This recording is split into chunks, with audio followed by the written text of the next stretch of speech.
The air in the room turned to ice when I saw the text on her phone. I can't stop thinking about last night. It wasn't from me. My fingers, numb, nearly dropped the glowing screen. The kitchen, warm with the scent of fresh coffee and her lavender perfume, felt like it was collapsing around me. Her engagement ring glittered on the counter, left beside her mug as if it were just another trinket. I stood there, heart pounding like a drum in a silent war, trying to convince myself it was a mistake. A wrong number. A friend. Anything but the truth. Lila had been distant lately, her smiles thin as paper, her eyes darting away when I tried to hold her gaze. I'd chalked it up to wedding stress, venues, guest lists, her mother's endless opinions. But now, as I stared at the message from Evan, my mind replayed every odd moment.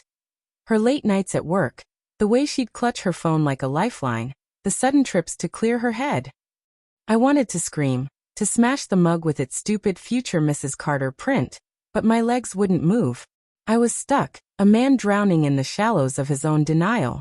She walked in then, her hair still damp from the shower, humming softly. The sight of her, barefoot, wrapped in my old flannel shirt, stabbed me with love and rage.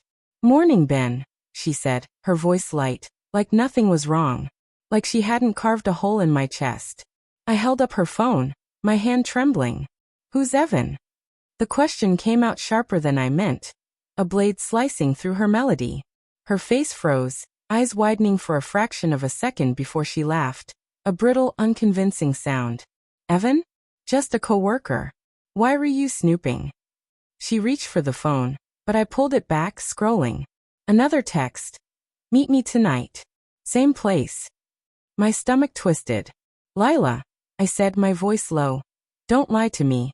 The room seemed to shrink, the walls pressing in as her expression crumbled, guilt flickering like a dying bulb. "I'm not," she started, but I cut her off. "Stop. Just tell me." My voice cracked, betraying the strength I wanted to project. She sank into a chair, hands twisting in her lap, the absence of her ring screaming louder than words. "It's not what you think," she whispered, but her eyes said otherwise, pooling with tears she didn't deserve to shed. I waited, every second a fresh wound, as she fumbled for an explanation. "It started months ago," she admitted finally, her voice barely audible.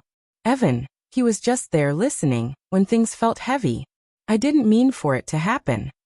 Her words were a slow poison, each one burning deeper. "Heavy?" I echoed, incredulous. "We're planning our life together, Lila. What was so heavy you couldn't tell me?" She looked away, her silence a confession. I saw it then, the truth I'd ignored. The late-night calls she'd take in the other room. The way she'd pull away when I reached for her in bed. I'd told myself it was stress, but it was him. The kitchen clock ticked, each second a hammer on my heart. "Do you love him?" I asked, dreading the answer.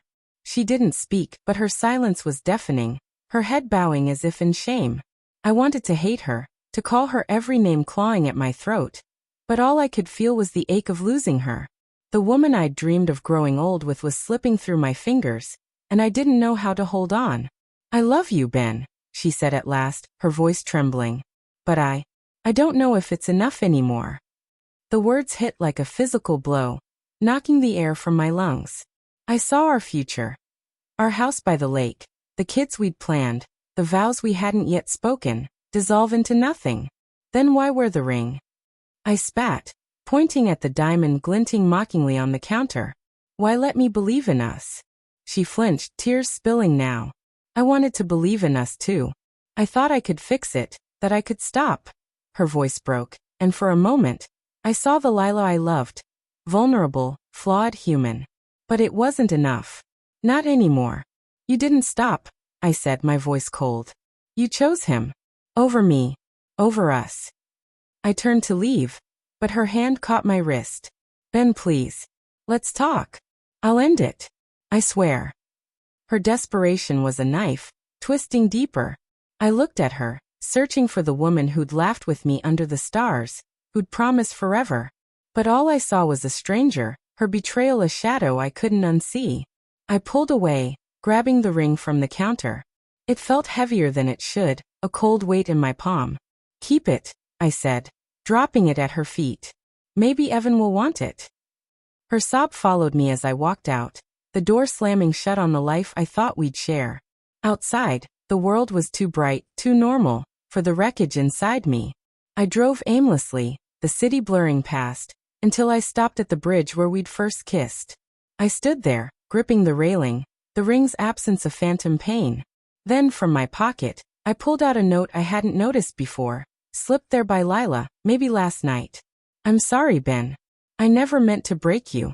I let it fall into the river below, watching it vanish in the current. She'd broken me, yes. But as the water carried her words away, I realized the twist. I wasn't the one who'd lost everything. She'd have to live with her choices, her guilt, her half-truths. And I'd learned to live without her.